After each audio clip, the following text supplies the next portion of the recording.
Good evening, everyone. Lina, Raageshwari, and Amish, if you're there, could you please switch off your, or rather unmute and waiting for both Raga and Amish.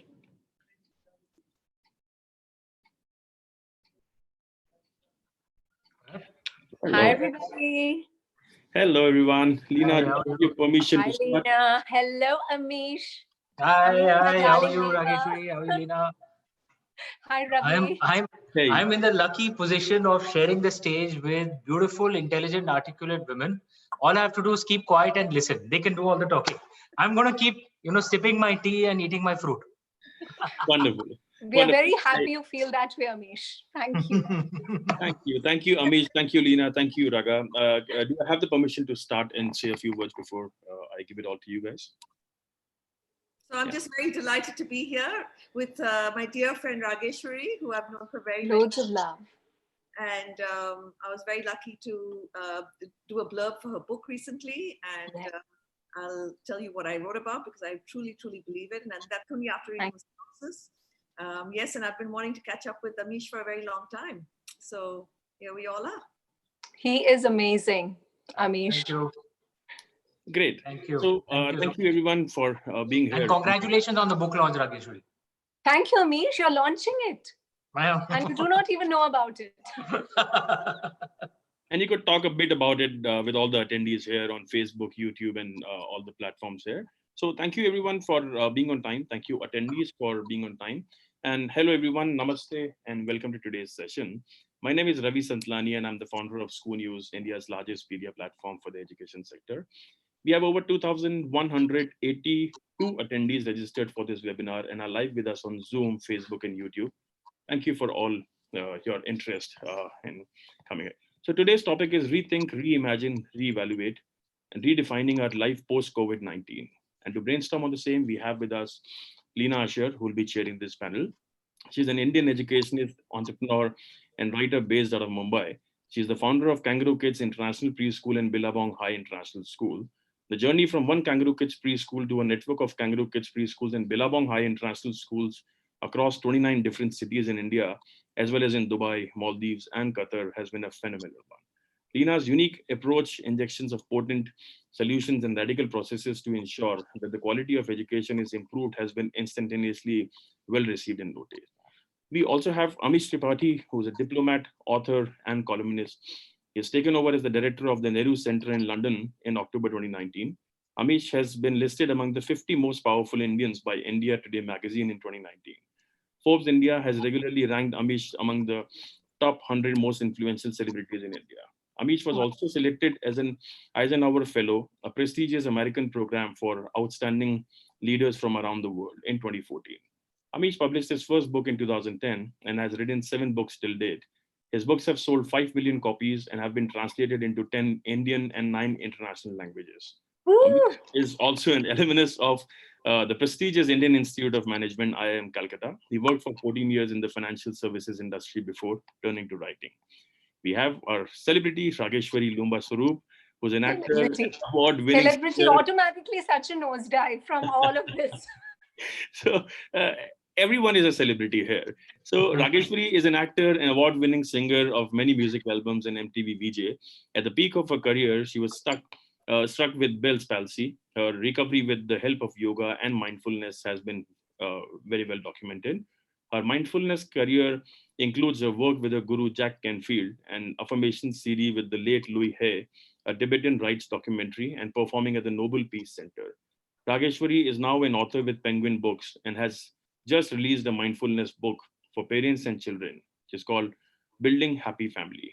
Raageshwari now lives in London with her barrister husband Sudhanshu and daughter Samaya, and runs a mindfulness business, Unicorn World Events. She speaks at many organizations globally on the power of the mind and is a guest speaker at the Oxford Mindfulness Center. She's also hosting and curating London's first AIM Literary Festival for Children. A very, very warm welcome to you all. And before I hand it all over to Lina, I'd like to request all the attendees to please type in your questions only in the Q&A section, and the speakers will try to answer a few if time allows. And for those of you just joining us, welcome and enjoy the webinar. Over to you, Lina. Thank you, Ravi. So I've known Raageshwari for many, many years. She's been chief guest at school concerts, and she lit up the stage and lit up children's faces. So it's a delight to see you here, Raageshwari. Likewise, Lina. Or Rags, as we call her with such fondness.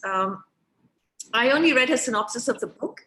And for me, what resonated so deeply is her belief in the unlimited potential a child has, which is the same place that I come to for education. And I truly believe that if parents read this book, it just leaves the world a kinder, more peaceful, more loving place to be in. So please, everyone, go out and get the book. Even if you don't have a child, we all have a wounded inner child within us. And I believe reading this book will help you heal that wounded inner child. Amish, I've only met you once, but what a fabulous meeting it was. And I've always been fascinated what takes a man from finance, business, and a career to the world of being an author, an entrepreneur, and an artist. So we'll hopefully come to that a little bit. So Raageshwari, Ravi mentioned, your experience with the face paralysis, and very often it's, I've heard Anthony Robbins say it, and many people say that from your deepest pain can come your greatest gift. I know it was true for me in 2006, but also Paulo Coelho often says things like, something that looks like a force that's negative actually shows you how to realize your destiny. So in that vein, if you believe that through your pain has come your greatest gift, how did you take your experience, a negative experience or a challenging, painful experience, and literally turn it into a gift of making the world mindful about mindfulness? Okay. I thought Amish is going to start first because it's always beauty before age. It's always beauty before...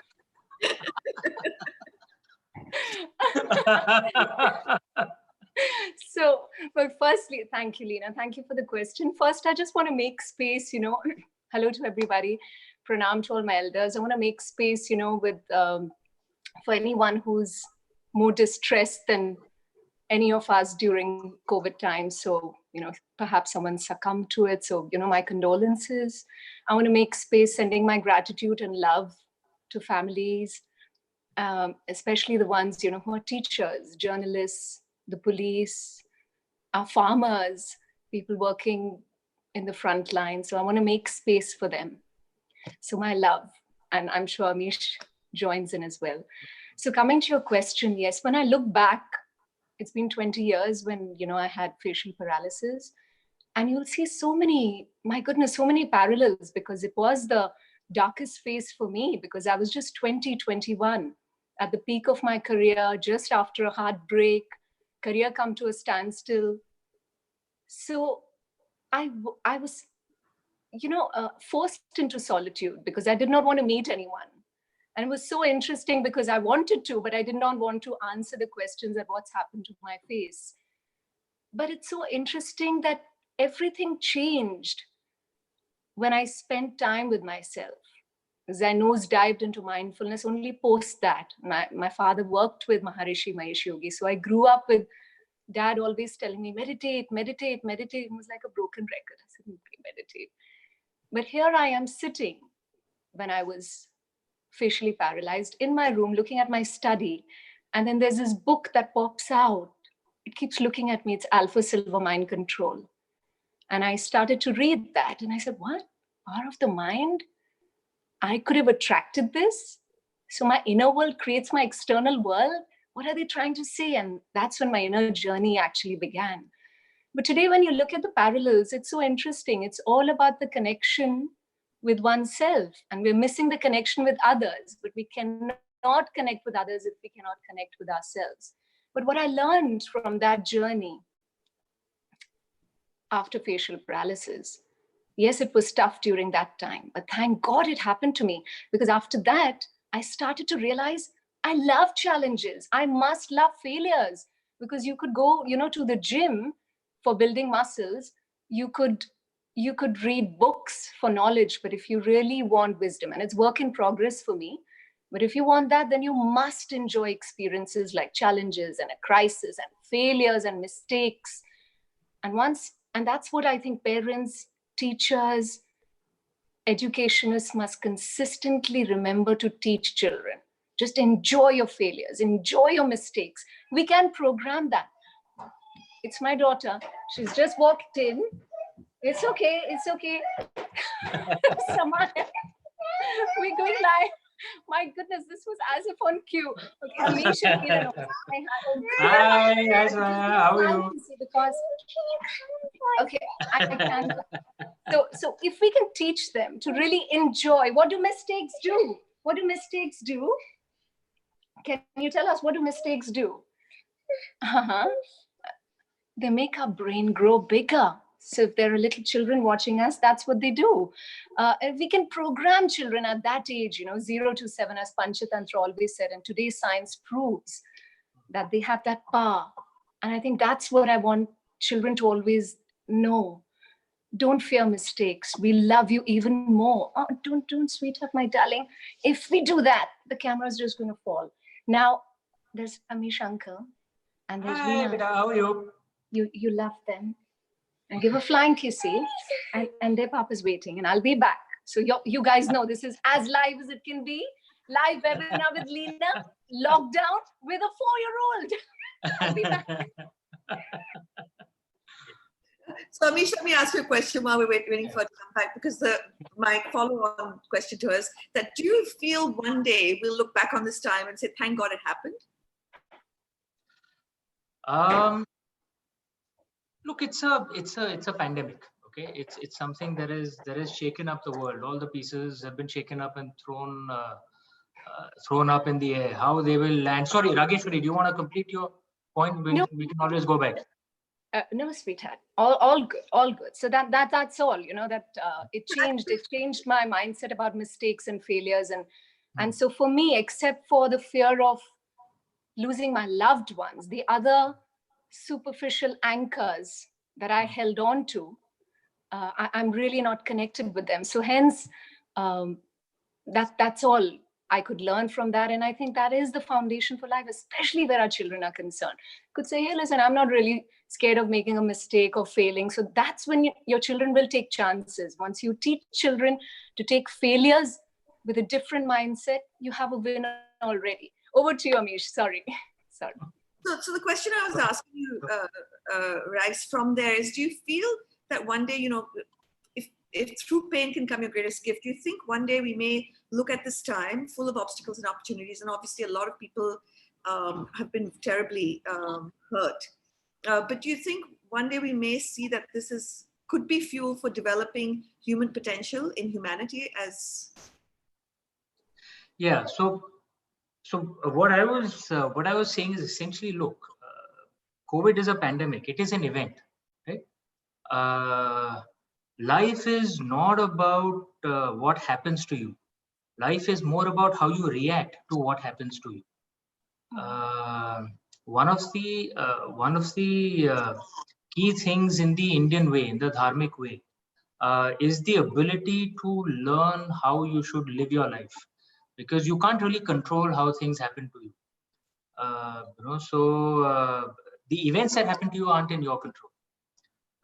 You want to call it fate, you want to call it the universal law, whatever, right? If you believe in God, then you can say it's God's work, but whatever, that events that happen to you are not in your control. Yeah. And how should you react to those things? I think society could go in either direction. We could rediscover traditions, spirituality, a sense of togetherness, a sense of balance. In the Indian way, in the traditional Indian way, spirituality and traditions don't mean being conservative and hidebound. In fact, our traditions were deeply liberal. So it's not that we have to make a choice between traditions and liberalism. You can be both. In the Indian way, you can certainly be both. How the Western world will go, I don't know. I'm living in London right now. One of the things that one finds out here, Raageshwari, you would have read this as well. So many media reports of people dying alone, at their homes out here. In India, even if you aren't married, even if you're living by yourself, you're never truly alone, right? So true. Neighbors, family, someone or the other is around all the time. There's a plus side and minus side of this way of life. The minus side is we Indians don't understand the concept of privacy. People will be interfering in your life all the time. But the plus side is in a crisis situation like this, you're never truly alone. So will the West, and a lot of the loneliness in the West, we actually have a minister of loneliness, by the way, in the UK government. It was seen as such a problem that they actually created a government department because loneliness itself leads to deaths. So will the West rethink their excess individualism, which has led to loneliness, and therefore rediscover spirituality and traditions? Could be one route. The other route could be, they could go down the route of the roaring 20s. The 1920s, the time of hedonism and drugs and everything else. It was a reaction, in a way, to the devastation of the First World War and the Spanish flu. Spanish flu killed 50 million people, approximately, right? And in the West, the reaction to it was, yaar, marna in any case, might as well just enjoy life, right? So you could go on either direction. I think India will probably go towards spirituality and traditions. I don't know where the West will go. Let's see. It's just when I'm seeing what people are posting on social media, suddenly there seems to be a lot more gratefulness for, the little things of life. And, there's a saying that you can't appreciate water unless you've known thirst. And it's almost as though we're experiencing thirst now. And for the first time, we're waking up to the understanding that, oh, wow, water tastes so good. Or water feels so good. Having water access is just fantastic. The things that we've just completely taken for granted. I'm seeing not just in the Eastern world, but also in the Western world, a lot of that sort of discussion and talk, as though people are almost having to go internal to reconnect with, and loneliness. You can be alone and never be lonely. Yeah. If you're in touch with yourself and you love yourself, you can't really be lonely, right? Even if you're. So it's almost a sense I'm getting of that as this forced solitude is happening, as people are having so much more time to stop the compulsion of being busy, that there's a certain amount of meditation, forced meditation that's happening. And I'm just wondering whether, it's going to evolve human consciousness in some way. Yeah, I'll say again, it could go in both directions. If you have a problem being by yourself, then the problem is you, right? Then the problem is internal. And very often, the present age of, what is consumerism at the end of the day? We're not happy with ourselves, so we'll spend money on brands, spend money on stuff to give ourselves some moments of happiness. We'll work loads, earn money, buy that stuff, and then discover that actually it's not giving us happiness, right? Because the voids are internal, right? Exactly. So we have, in materially, humanity has never had it better. Middle classes today lead lifestyles that even the royalty couldn't have lived 100 years ago, right? But it's not that we are happy. We are ripping Mother Nature apart, but we are not making ourselves happy. We're just getting material comfort. So if we can find that balance in ourselves, and balance our consumerism with some spirituality, and I think India has some answers for the world on this, and I hope we share that knowledge and experience. If we can balance consumerism with some spirituality, with some self-awareness, it can lead to a better world. But is it guaranteed that we'll go down that path? I don't know. I hope we do. But remember, both Lord Ram and Ravan suffered grief, right? They suffered a lot through their lives. Ravan's reaction to that grief was anger and hatred towards the entire world. That was his reaction. He did suffer grief, to be fair. He suffered a lot. Lord Ram suffered a lot too. But his reaction to that was, the more he suffered, the more righteous he would be, the more noble he would be. So the choice is up to us, what path we want to take. We hope. And there's something in the Indian way. There's something to be learned from everyone. It's not that Ravan is this evil monster who we can't learn anything from. There's something to be learned from in the Indian way. There's no judgment in the Indian way. There's something to be learned from everyone. From everyone. I was just going to ask you, Raageshwari, are you sensing And obviously you're a mindful reader and practitioner, so your parenting style may be a little different. But I know if I had a child of Samaya's age, I would be thinking that if I had ambitious thoughts for her, my thoughts are almost changing now. It's no longer about the doingness of humankind. It's about, if I could teach her the beingness of humankind, it would be, even this fragility of life, or the fact that life is not, that we've taken it so much for granted. Is there anything that's changed in you as a mom? I had the benefit, Lina, I married so late and I had my child so late. And also thank goodness I went through whatever I did.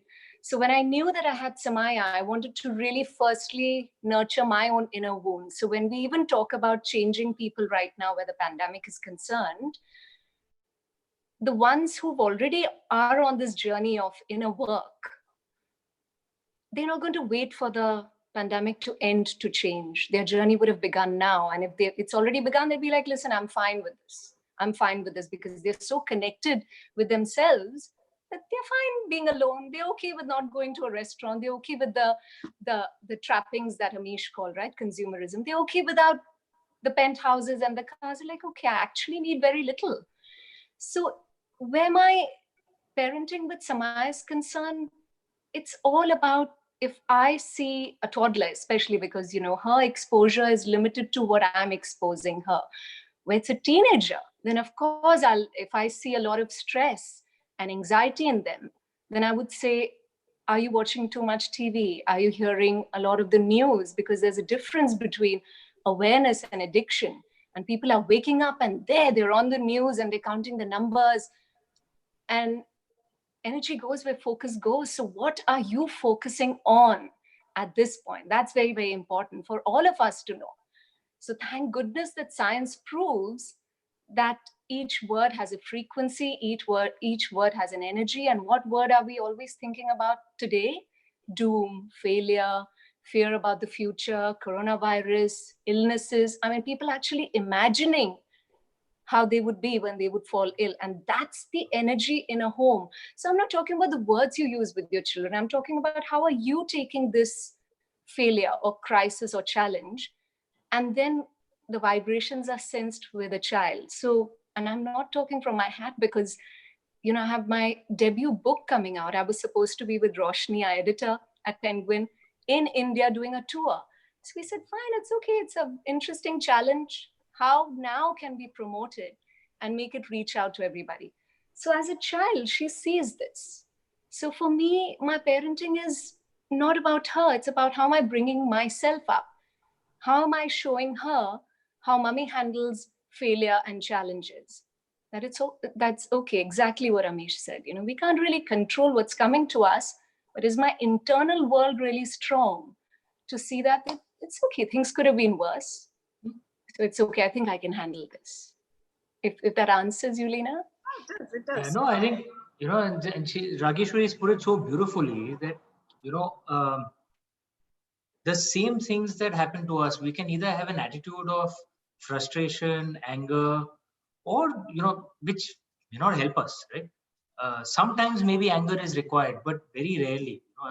And I'm a Lord Shiva worshipper, man. Our God gets really angry at times, but his anger calms down also quickly. What really helps a lot more is a mood of positivity, of gratitude. You can look at the same thing and think positively. I mean, what Raageshwari has been through and the attitude that she had is what got her, is what got her out of it.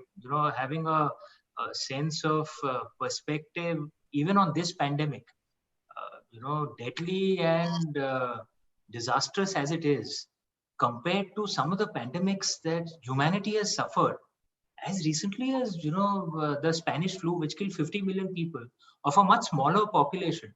An equivalent death toll today would be around 200 million people. So, we could just think that, look, this is terrible, but we as a species have far more capability now. We didn't have vaccines 100 years ago. Today, it's a matter of time before a vaccine will come up. If not that, at least some mitigant, something will come up, right? So we can always look at things a little positively and fight life. All of us go through ups and downs of life. As Lord Buddha had said, grief is of his four noble truths. The first truth was grief is the fundamental reality of life. Okay, it's you can't have that attitude कि मेरे साथ क्यों हो रहा है, सबके साथ हो रहा है. Everyone suffers grief. The what sets you free is just accepting it. Yes, okay, this has happened, part of life. Now how do I move ahead, right? And that's what actually helps you live life productively and positively. So Raageshwari spoke about the energy. It's almost like the energy you give out is the energy you attract back, right? And you spoke, I saw somewhere on one of your posts that you visualized writing the book. Oh, yeah. Yeah, and the same thing, I've written for Penguin as well. I did exactly the same thing. I visualized writing a book and I got an offer. I didn't have to chase it. Now I'm asking, okay, so if we were to collectively as humanity give out some energy and we were to visualize what the future could be like, what would you visualize? As the best case scenario of us coming through this, what do you both visualize for the world? Amish, आप बोल. No, पहले आप. Age before beauty. No. Amish, adore Amish. First, Amish, if you could add on, if the research work you did for writing your books is in any of our scriptures, in our Vedas, has this ever been spoken about, the power of visualization? He will. He'll talk. What's that? All okay? I heard a loud sound. Yeah. Okay. So I believe in visualization so much, but it's so interesting. I mean, we've always had our parents consistently tell us, right? They would tell pregnant women that please look at this photograph. It was always in Hindu families, it was always baby Krishna and baby Jesus, where Christians are concerned. Allah Ta'ala's name, where Muslim families are concerned. So constantly thinking about something positive. While Panchatantra knew this hundreds of years back, they would talk about seeing something. They would actually want women to affirm thoughts of positivity and encouraging affirmations to the unborn child in the womb. They knew that part then. And thank goodness that there's scientific research today. So when I speak with corporates, they want the scientific research immediately. So I absolutely believe in the power of visualization. I'm living in a home which was on my vision board 15 years back, the view from my balcony. So yes, I visualized even the Penguin book, my editor, how she's going to be, and Roshni at Penguin is exactly how I wanted her to be, because we change our perception. Anyone who wants to research on this more, research on reticular activating system, how the brain works when we consistently think about something. What I visualize for the world, I visualize that there's no hierarchy, that we flip the way a hierarchy is. I want teachers, farmers, children in the forefront. They should be our decision makers. So we look at health, we look at good food, and we look at education in a very different way to see what children think, where education is concerned. Very Gandhian approach, no report cards, but educating them with a lot of questions, a lot of excitement, experiments. You tell us how you want to learn this. Why is it that our children don't want to sit and learn A, B, C, D, 1, 2, 3, 4, but they're fascinated with stories? How can we, turn that around? So, and then on a lighter note, there are so many other, definitions that can change, the definitions of success, that I have to be a CEO to be successful, or I have to have a car to be seen as successful. I have to marry a girl who looks like this to be seen worthy. Why women are programmed that we have to look at someone who has to be good on paper. These definitions, these subliminal programmings that we put into our children, all that has to change. So I want men to not have that stress, that they have to, have this kind of a bank balance to woo a girl they like. I mean, some of the coolest men don't come and say hello to a girl because they may think, I don't think, I think she seems high maintenance. I mean, my husband thought that, who Amish and Sudhanshu are very close friends. My husband, when we were introduced, it was an arranged marriage setup where he said, and Nidhi, his cousin sister, who got us introduced. My husband actually rejected me, seeing my photograph. He said, "Oh my God, she looks like a troublemaker. She looks high maintenance."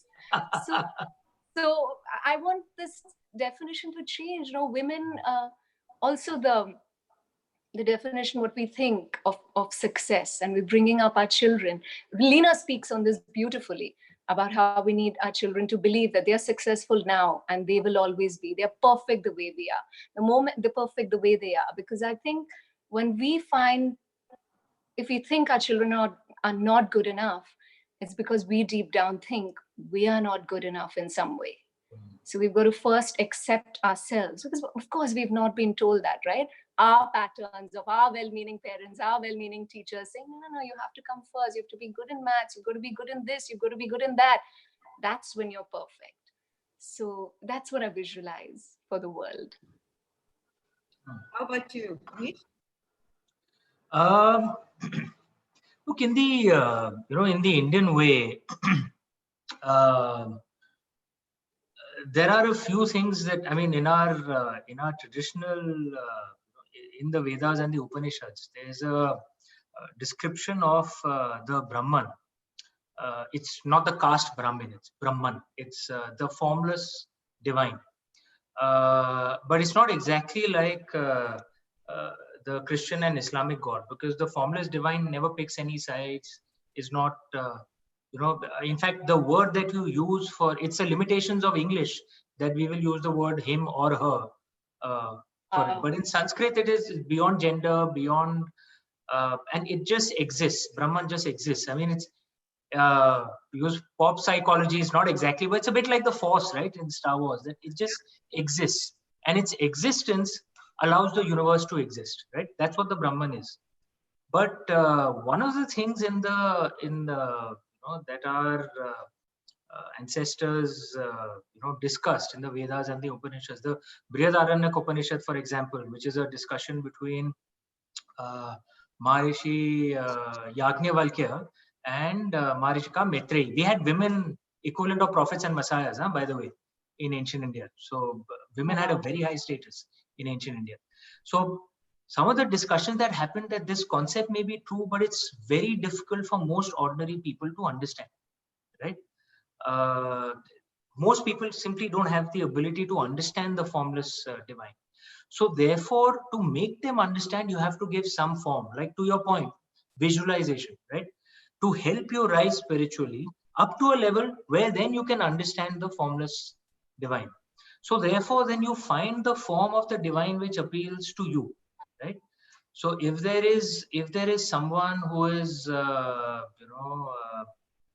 say someone who believes in compliance, who believes in there being a set of laws which should be followed, then, well, you have the form of Lord Ram, you have the form that comes in the Islamic way, right? If there's if there's someone who believes that, who's essentially rebellious by nature, right, as I am, right, and at their core, say, slightly anti-elitist in nature, then someone like Lord Shiva appeals to us, right? Because he's a god of the rebels, he's very cool. If there's someone who's inspired by the feminine part, by the feminine power, by the sacred feminine, many of the followers, the greatest followers of the sacred feminine in India, at least, used to be men usually, right?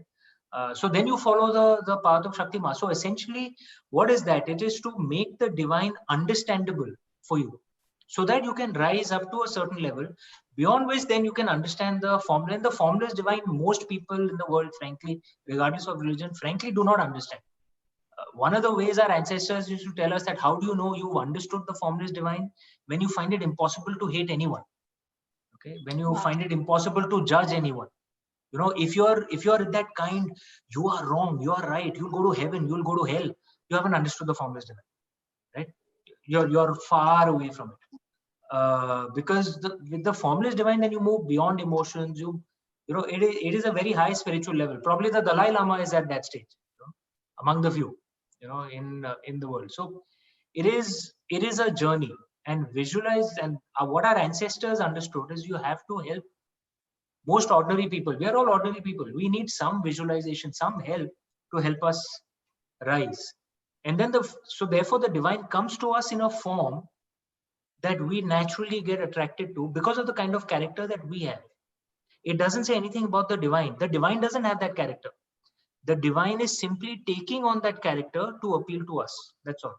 The divine is beyond attributes, beyond character, beyond taking sides. I mean, if the divine is responsible, or has through, again, I'm using the limiting English word, through his presence, the entire universe has been created. Why will he care about what religious path you're following in a tiny little speck called Earth? Just not even a rounding off error in the universe. What difference will it make? Wow. Right?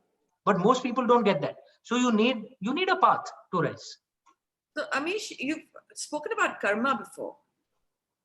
Do you in any way feel that this is a collective karma that we're experiencing? Yeah. Because dharma and karma exist at various levels. There's a Sanatan dharma, which is no beginning, no end.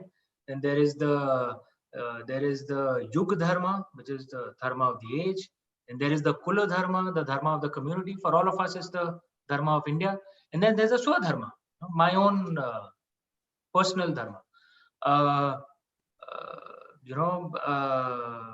If we as humanity are causing so much chaos to Mother Nature, species are dying at such a pace that it's almost like an extinction level event. The kind of extinction level event that happened in the Cambrian age, for example, early on. And this is not a natural phenomenon. Humanity is causing it, right? What's the characteristic of a virus, if you think about it, right? A virus is essentially a creature which keeps expanding and multiplying at a geometric pace and is so greedy and voracious that it destroys the very environment which is giving it sustenance. And from the perspective of Mother Nature, we humanity, we are a virus, right? And if then has Mother Nature, like, one of the things in the Indian way is there's no good and evil. Evil is a judgmental word. Essentially, evil just rises to balance. If there's excess good, then it causes evil. Matlab, there's excess our greed to a level was good because it raised our material wealth to a level. We wiped out poverty, we wiped out hunger, all very good. But when we take it beyond all limits, we are destroying Mother Nature itself. Then Mother Nature has to balance things. And maybe the coronavirus is a way to balance things. And it's an opportunity for us to rethink of our way of life. It's a bad time for us, humanity, as humanity. But it's a damn good time for the rivers, for the air, for animals. It's a good time for them, right? And Mother Nature doesn't look only at us, right? It looks at all creatures. So what can we learn from this? It's an opportunity for us. So one of the big, so one of the things I've become a lot more mindful during this period of time. I'm very mindful of what I use and how much I use. I've turned vegetarian from being a non-vegetarian. I used to eat meat. I support it completely. I used to eat meat. We're a Shevite family. We eat meat. It's actually healthier, man. I've progressively turned vegetarian, and boss, the world cannot support 7 billion meat eaters. So we will destroy the environment. Sorry, Raageshwari. You also support vegetarianism, from what I know, Raageshwari. Yes, I do. Okay. but I have to. I cook non-vegetarian food. Yeah. But he's very sweet. When Amish comes home, he'll say, I can eat anything, but I prefer vegetarian. You put out your bowl and whatever comes into it, you eat without judgment. Please, everybody, please eat whatever you like. Yeah. No. So I'm just saying. But it's better for the environment if we can learn. Yeah, I saw a video that Philip Woolen spoke about from England, and I didn't know that if we all turn vegetarian, we'd be able to eradicate hunger. I mean, yes. You're right. Monumental. And if I'm here and I'm thinking about the future of children, then obviously it's one of the things. secondly, I saw the video of the Wuhan market where all of this started. And if there's anyone who wants to turn vegetarian and can't, please watch that. So, is there any change you've made in how you perceive your life going forward because of this? Raageshwari? I wanted to add to the previous question about the parallels in life that could we have, caused this? And absolutely, if you look at from how someone from out of planet Earth would see us. We were couples sitting as they're dining in a restaurant, busy on the phone. Teenagers not wanting to speak to their family on the dinner table, in their room, on the laptop. Everybody's like watching TV. Everybody seems like a zombie, semi-coma viewing everywhere. So as if there's this divine force, the force who said, this is what you want. You just want to go and be by yourselves with technology. Here you go. Aye, Captain, your wish is my command, because that's all we were doing. I mean, you look at everybody, we're not having meaningful time with our family. Everybody's so busy on the phone. We take text messages, WhatsApp calls more seriously. Children calling out to parents, sometimes say, "Ek minute, haan beta, TV band karo," but they are busy on the phone. So it's so interesting, parents leading their lives, it's almost like a paradox. So I feel, yes, it's for us to now reflect, my goodness, no, actually, this is not what I want. I want to cuddle my family. I want to be with them. I want to introspect. I want to have a connect with myself. I do love myself. And now with this new viewpoint, I want to now go out there and connect people. So this is what I think. And sorry, sweetheart, then what else were you asking us, Lina? What was the next question? I've gone into your answer. I've forgotten my question. He asked, how do you think life will change post this pandemic for you? For me personally, like I said, right, I was ready to go on tour. So I personally just think I'm fine. If I have to be fine right now, I'm not someone who's waiting now when the lockdown is going to go away. I'm going to connect with my family much more, connect with my husband much more, connect with my daughter more. No, it starts now. It starts today. And for anyone who's going to make that change now, because each day is your life in miniature. You want to make the change now, automatically the pandemic or the lockdown will not bother you. Because I also know we're the lucky ones. Anyone who's joining us here on Lina's page, we are the lucky ones. Yeah, true. Even if we get bread and milk, and I know Amish and I, London, 2-3 days, it was difficult for us to get grocery. But other than that, it was okay. We are so lucky that we have a home. We're so lucky, that we're alive. We're so lucky that we're enjoying good health. I mean, there's just far too much for us to be grateful for. So, and we will survive. And everyone say, when I do a talk like this, I love it when people say, yeah, but I'm stressed about my bills. And I said, be mindful, don't rush into the future, adapt now. What can I do? Because currency is not always the currency that you make, it's the currency. I mean, this human interaction right now is currency as well. And now when things open up, I know I'll double my income. I know I'll make more. So how can I adapt now? You become present. Think about it now. Lina, you must ask Amish about adaptability. He speaks brilliantly because this is what he was talking about when we were talking about after the lockdown. And he said, you know what? We have to just tell ourselves and our children, adaptability. So Amish, I want to hear about adaptability. I also want to understand how you made the big jump from the financial world and business to being an author and artist. I mean, for me, it's a monumental ask because I'm hoping a lot of teachers and parents are watching.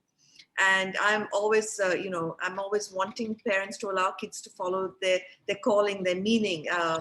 Passion's a very broad word, but something that gives their life meaning. How did you make that jump and how has life changed for you? How did you adapt? I'd love to give an answer which would sound, sexy and passionate.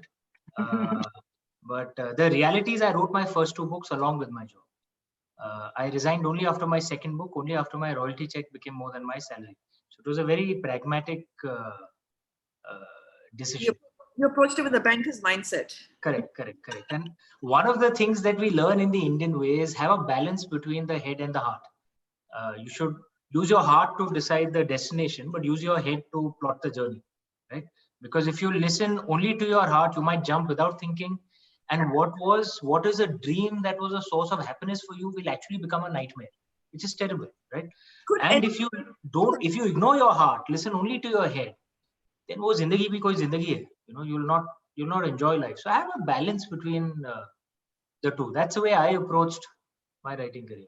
Could anything have been different in your childhood that could have got you to your finding your meaning earlier? Or do you think this was just the way it was supposed to be? One can always go back and think about things that can change. But remember, I was talking about group karma. I love the country that I was born in. I absolutely, I'm a highly patriotic guy. But we all know what India was like when we were growing up. I'm 45. We didn't have as many opportunities when we were growing up. And I come from a middle class family. So, बाप दादा का आशीर्वाद है, जायदाद कुछ नहीं है. Okay? So we had to be practical and pragmatic, right, in our career choices. So no matter what you liked, you would be practical and pragmatic. यार MBA करो, अच्छी नौकरी करो. You have bills to pay, and there's no dishonor in that. Right? It allowed me to meet my responsibilities, lead a lifestyle that was way beyond my dreams compared to what we grew up in, and and it's a joy to our parents, right, to see that all 4 of their children have done well in life. That's a part of thing where it brings me back to adaptability, as Raageshwari was saying, that when the circumstances change, then you adapt to that. Look, what is happening right now is essentially an evolution. And one of the things sometimes I think erroneously credited to Charles Darwin, but it certainly reflects what he spoke of evolution, that the species which do best through the test of evolution are not the ones that are the most, usually not the ones that are the most intelligent or the strongest. It's usually the one who are most adaptable, who can adapt to changing circumstances, right?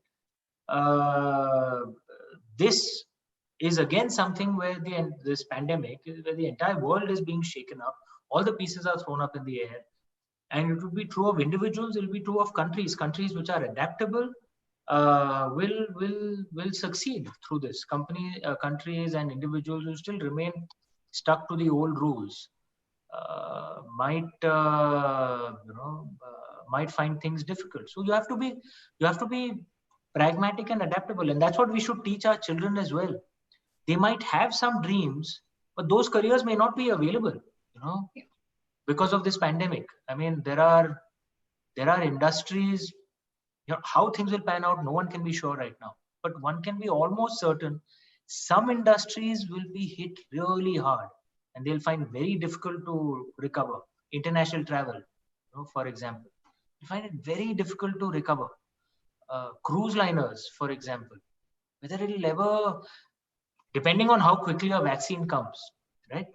How things will pan out. So say if someone had these dreams, how do you still meet your dreams but live in the world as it is, right?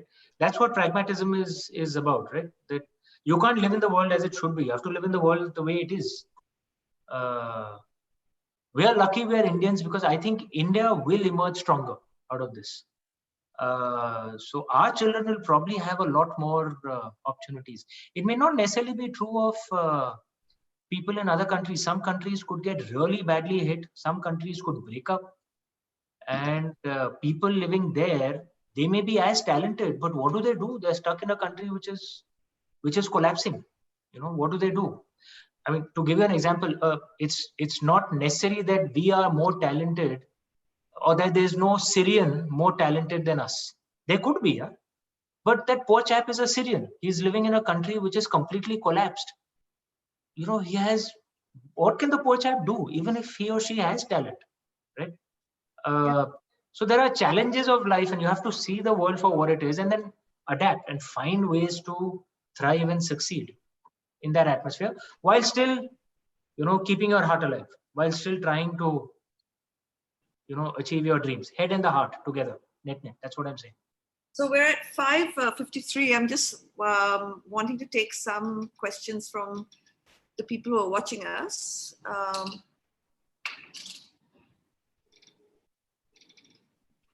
We must give Kamal a chance. I know he's been wanting to send us a question. Okay, so I'll wait. I'll Kamal is joining us from Australia. He must be sitting up now. Ayuhi Mota is asking us, she's a psychologist. The most difficult barrier we face is teaching mindfulness to the youngsters, the adolescent and young adults. The world nowadays is so dynamic that the minds that we need to be the most productive due to the obstructions in the cognitive processing gets underutilized. Would you please suggest the best ways to enhance their abilities using mindfulness? Raageshwari, I think this is for you. Yeah. And what age group are we looking at? Because if we're looking at toddlers, for that matter, I think the age group is not defined. Okay. And what's her name? Her name is Ayuhi. Ayuhi. Thank you for the question. Actually, where mindfulness is concerned, the gurus, the teachers of mindfulness are children themselves. That's it. Because what is mindfulness? It's about being in the present. So as science research tells us, we have over 60,000 thoughts in a day, and 90 to 95%, we're always thinking about the past, the guilt. I did this, someone else did this. So either guilt or anger, or we're worried about the future. Will I be able to buy this house? Will he marry me? Will she marry me? Will we be able to make enough money? So we're consistently jumping. And because we lose this amazing portal, this present moment, we lose creativity. Children, that's why, peak in their potentiality. They get whatever they want because they're so present. Ask them if they have a problem with someone who hurt them a month ago. They won't remember. You're my best friend now. They're not bothered if mommy is going to give them chocolates or candies tomorrow. They're concerned about everything now. So where children are concerned, they are mindful. We do not have to worry. We have to stop asking them to hurry up, hurry up, hurry up. Let's go to the party. Hurry up, do well. Teacher is not going to be happy with you. Study well. What's going to happen to your future? Are you going to become like your mommy and daddy? Suddenly the child is like, what? I have very great ideas about my future. My parents are putting these kind of fears in me. So leave the toddlers. For example, if your child has fared badly in the past, and we remind them, because the intentions are honorable. I agree. Teachers, carers, parents, the intentions are always honorable.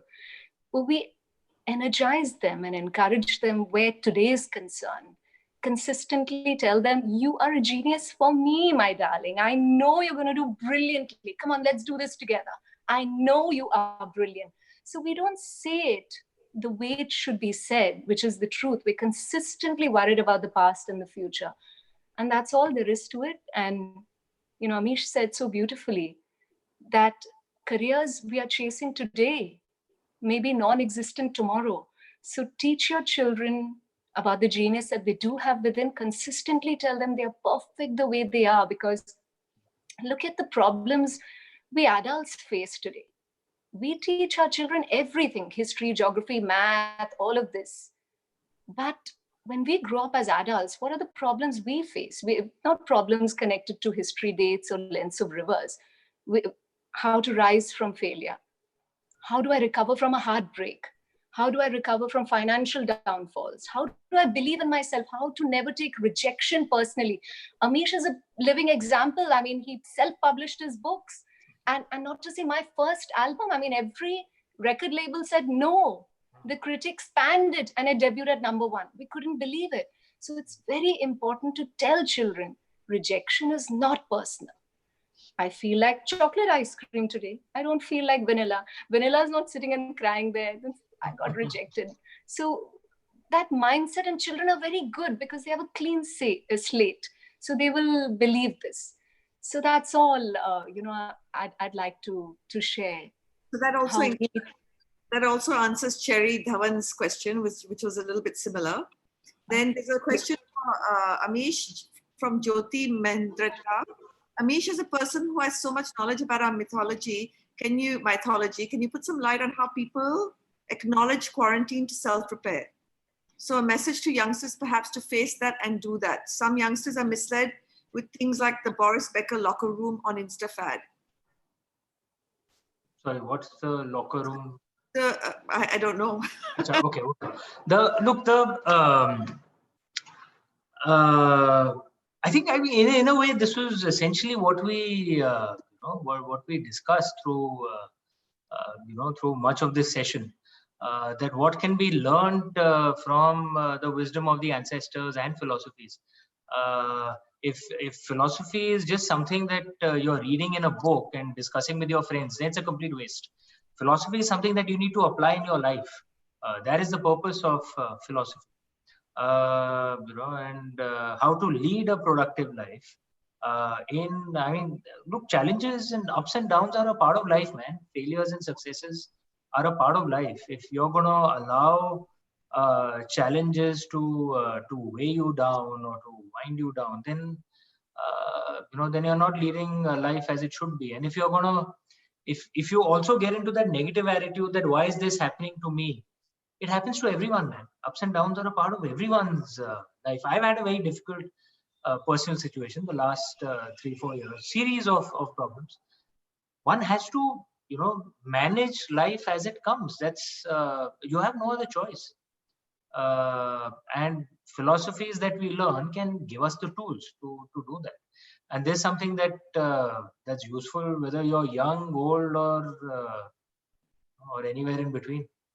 So we're running out of time. So the last question, which from Swanshuta Dash, what are your views on COVID-19 being a suspected bioweapon? Raageshwari, you want to go for this? I'm a diplomat. I'm going to take the fifth. I can't answer this. I look at it from a mindful approach. Whatever you look at it, we always, as a human race, we always want to find the blame. We want to blame someone or the other. I'm looking at it that way. We always want to blame the husband. We want to blame the child. We want to blame the government. We always want to blame someone because it helps us prove to ourselves that we are right. So whatever this is, whatever gives you peace, let it be that. As long as you let it pass, observe it, because these kind of challenges come and they, you call it a dagger, you call it a sword, they hit us once, but when we consistently think of them, it's like consistently hurting ourselves again and again and again. So for me, I think of it that learn from it, reflect, learn adaptability. I mean, companies who were thinking, how do I turn my business around? I don't want people to work in the office. I want them to work from home. They've always thought of that. They didn't have a, plan in place. The moment the lockdown happened, they had to adapt within 24 hours. So people have learned so much, children for that matter. Teachers who are so gifted in one-on-one, are like, my goodness, how am I going to handle e-learning? Lina will tell you that with her team. Adapted, fabulous. Next day, children in school, in front of their laptops. So for us, we need to just look at it like, great, this is a challenge and there will be more. So I'm also the positive sides of things because, especially in places like Bombay, highly densely populated areas, kids spend too much of their time on the school bus. I've always been saying that we need a hybrid version of schooling. Humans are spending too much time on the roads, getting to work, getting back. We've found that we can work just as constructively and creatively and productively sitting at home. So I actually see a big shift going forward with a lot of people understanding what this has given back to them in terms of time and opportunity, and it's sort of shifting the way collectively we think about our work and everything else. Yes, reevaluate. On that, I completely, Lina, on that I completely agree with you. The tech industry will boom as a result of this, and this will actually impact lifestyles. Because if you can actually manage work remotely by using a tech platform, then within a few years, people could start thinking, why do you need to live in a big city where you're spending some obscene amount for a tiny flat? Sell that flat, go to a city which is 50 or 100 kilometers away, where you'll have a fantastic lifestyle. It'll be cleaner, and work from there, and then come to the main city, once a week or once every fortnight. This could change cities. This could change travel patterns, and if countries which manage it well, it could improve things dramatically. And especially, look, countries which can be a market in themselves, countries which don't need, look, the present era of globalization is going to die out, right? So it's a problem for small city states, small countries which are essentially export driven, which depend on other countries. But a country like India, we are more a continent than a country. We actually, frankly, we don't need anyone else. We can produce and consume everything by ourselves. Okay. Yeah. Then we can actually use this to really build a much better world. We can decongest our cities. People can spread out. People can lead better lifestyles in smaller towns. Pollution will come down. It can be, if we manage this well, positively, this can actually work to our benefit. Wonderful. So thank you, everyone. Thank you so much. Thank you. I just want to come in, Amish. I mean, there is someone called Amish Sutaru is asking, Amish, you have mentioned about quarantine in Immortals of Meluha. Do you think this process was practiced in ancient India? I think that was interesting. We wanted to bump in. Yeah, no. Look, quarantine as a as a concept to control infectious diseases is not a modern invention. It's been around for thousands of years, especially for new diseases where you didn't have a cure. India's medicine system, the Ayurveda was, and it's not like homeopathy. Ayurveda actually has science behind it. So it had cure for many diseases, but new diseases which come, which doctors haven't understood as yet. Quarantine was, it could have different terms in different areas or different points in history, but this was actually an accepted practice. The entire term quarantine actually means 40 days, and this term itself comes from the medieval Italian states, but the concept existed for long. So which is why I used it in my book. I can't say I predicted this. Okay, that book was in 2010.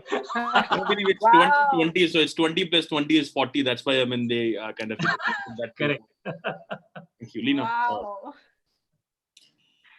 Thank you, Ravi, for hosting this. Thank you so much, Amish, and Raageshwari for coming online and speaking to all of us. It's been absolutely wonderful, inspirational. Thank you, Ravi, Lina, Raageshwari. I mean, this was fantastic. I thoroughly enjoyed this this session. I don't know about you guys, but I completely enjoyed myself. I loved it. Thank you. I mean, you could actually look at the chat. I mean, there are hundreds of thousands of people who are thanking you all. And on behalf of them, I thank you all for coming live on this Zoom. And I think there are many questions which have gone unanswered. So I request all the attendees to copy them and paste it on Lina Ashar Facebook page. And I'd request Lina to take out some time over to answer them. And answer that. Lina is going to spend a full day. Lina will answer. Yeah. So please, attendees, copy your questions from here and post it on Lina Ashar Facebook page. Thank you, Lina everybody. is a great human being, and she'll help you with all the answers from Amish and Raga. Thank you once again. She is wonderful. It was wonderful having you all here. Thank you. Thank Bye, you, guys. everybody. Bye. See you guys. Stay well. Stay blessed. Bye. Bye.